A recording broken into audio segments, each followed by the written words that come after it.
মাত্র ১২০ থেকে ১৫০ মিটার দূরত্ব থেকে ডোনাল্ড ট্রাম্পকে লক্ষ্য করে এলোপাতাড়ি গুলি, ডান কান ফুটো হয়ে বেরিয়ে যায় একটি বুলেট। মঞ্চেই লুটিয়ে পড়েন সাবেক মার্কিন প্রেসিডেন্ট, ফের উঠে দাঁড়ান। আইনশৃঙ্খলা বাহিনীর সূত্রের বরাতে সিএনএন ও বিবিসির প্রতিবেদনে এসেছে, সমাবেশের বাইরের একটি ভবনের ছাদে অবস্থান নিয়েছিল সন্দেহভাজন বন্দুকধারী।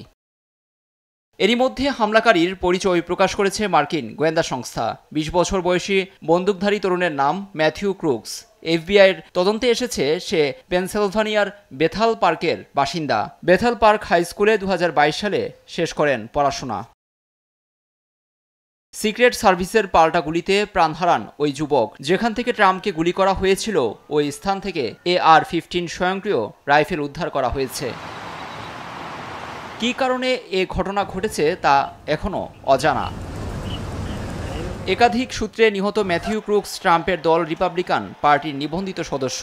২০২১ সালে ডেমোক্রেট সমর্থিত একটি দলের তহবিলে ছোট অঙ্কের অর্থ সহায়তাও দিয়েছিল সে। এ ঘটনার সঙ্গে অন্য কারো হাত রয়েছে কিনা এ নিয়ে বিস্তর তদন্ত শুরু হয়েছে।